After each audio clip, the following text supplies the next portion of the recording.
আসসালামু আলাইকুম everyone, this is Anamul from iStock BD. আমরা সবাই জানি অ্যাপেল কতটা সাকসেসফুল কোম্পানি। অ্যাপেলের most of the product successful, যত প্রোডাক্টস আছে সব আমরা সবাই চিনি, জানি যে এটা অনেক সাকসেসফুল হয়েছে। বাট আপনি কি জানেন যে অ্যাপেলেরও কিছু প্রোডাক্ট আছে যেগুলি একদম ফ্লপ ছিল, মানে একদম ফেল প্রোডাক্ট ছিল। তো আজকে আমি আপনাদের অ্যাপেলের 3টা ফেল প্রোডাক্ট নিয়ে কথা বলবো। নাম্বার 1, অ্যাপেলের ইনিশিয়াল ল্যাপটপ ছিল একটা সস্তা প্লাস্টিক দিয়ে তৈরি করা একটি ল্যাপটপ, এবং এইটা দিয়ে অ্যাপেল ল্যাপটপে স্টার্ট করছে, মানে তাদের ল্যাপটপের যাত্রা শুরু করছে। কিন্তু এটা এখানেই শেষ না। এই ল্যাপটপের ওজন ছিল 7 কেজি ওজনের, এবং এটা 4 ইঞ্চ পর্যন্ত মোটা ছিল। 4 ইঞ্চ পর্যন্ত মোটা 7 কেজি ওজনের একটি ল্যাপটপ, যেটা অ্যাপেলের ইনিশিয়াল ল্যাপটপ ছিল, এবং এইটা দিয়ে অ্যাপেলের যাত্রা শুরু হয়, মানে ল্যাপটপের যাত্রা শুরু হয়। নাম্বার 2, আমরা সবাই জানি অ্যাপেল গেমিং সেন্ট্রিক কোনো প্রোডাক্ট বানায় না।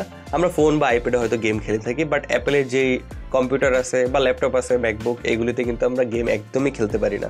কিন্তু আপনি কি জানেন যে অ্যাপেল কিন্তু এক টাইমে গেমিং কনসোল বানিয়েছিল। 1997-এ পিপিন নামের একটি কোম্পানির সাথে পার্টনারশিপ করে অ্যাপেল একটি গেমিং কনসোল বানিয়েছিল। গেমিং কনসোল বানাইছে, বাট একটাই প্রবলেম ছিল এটাতে, যে এইটার প্রাইস ছিল অনেক বেশি, আর এটার মধ্যে ঠিকমতো গেমই চলতো না। মানে গেমিং কনসোলে ঠিকমতো গেম চলতো না। এটা অ্যাপেল বানিয়েছিল, এবং এটা ছিল একদম ফ্লপ একটি প্রোডাক্ট। নাম্বার 3, আমরা সচরাচর যে মাউস ইউজ করে থাকি সেগুলো হচ্ছে ওভেল শেপের হয়, বাট অ্যাপেল একটি মাউস বানিয়েছিল যেটা ছিল একদম রাউন্ড শেপের, আর এটা একদমই আনকমফোর্টেবল ছিল ইউজ করতে, হাতে ব্যথা হতো।